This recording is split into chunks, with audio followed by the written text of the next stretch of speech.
Hi எல்லாருக்கும் வணக்கம். Welcome to Dhana's fusion. நம்ம இன்றைக்கி ஈஸியான கொத்தமல்லி சட்னி எப்படி செய்கிறதுன்னு பார்க்க போகிறோம். இப்போ தான் நம்ம சேனலுக்கு வரீங்கன்னா சப்ஸ்கிரைப் பண்ணிட்டு பாருங்கள்.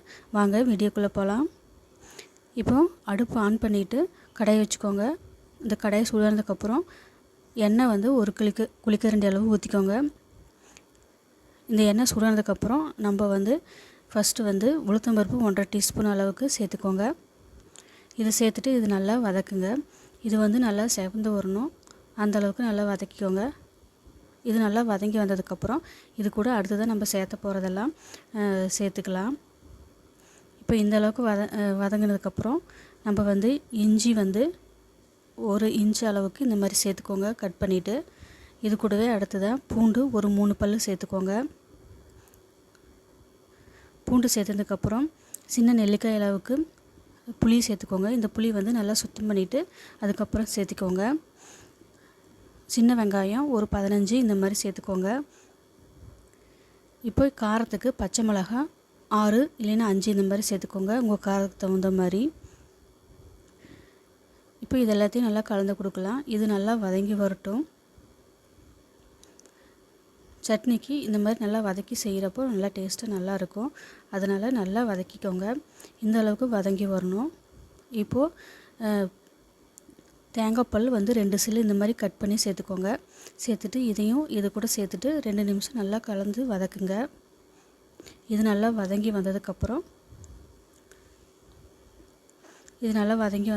இதுக்கு அடுத்ததாக நம்ம வந்து கொத்தமல்லியை இந்த மாதிரி கழுவிட்டு நல்லா சுத்தம் பண்ணி எடுத்து வச்சுருக்கிறேன். இது மாதிரி நீங்களும் சுத்தம் பண்ணிவிட்டு சேர்த்துக்கோங்க. ஒரு கைப்பிடி அளவுக்கு சேர்த்துக்கோங்க. சேர்த்துட்டு இதை வந்து நல்லா கலந்து கொடுங்க.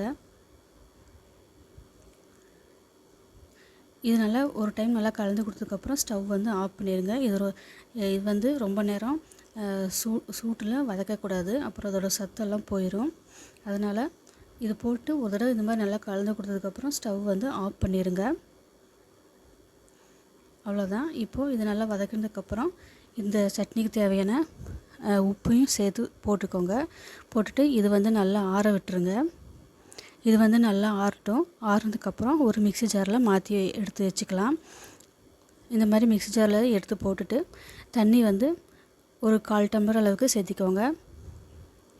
சேர்த்துட்டு நல்லா பல்ஸில் அடிச்சுட்டு அதுக்கப்புறம் நல்லா நைஸாக போட்டு அரைச்சி எடுத்துகிட்டு வந்துடுங்க இந்த சட்னியை. பாருங்கள், இந்த அளவுக்கு நல்லா கெட்டியாக அரைச்சி எடுத்துகிட்டு வந்துடுங்க. இப்போ இந்த சட்னி வந்து இந்த மாதிரி கெட்டியாக இருக்கிறப்ப சாப்பாட்டுக்கு இது சாப்பிடலாம்.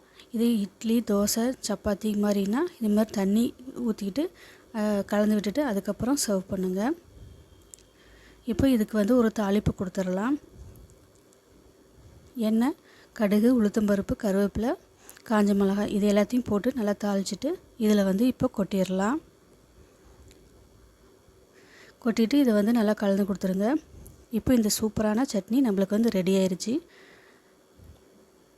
தேங்க்ஸ்.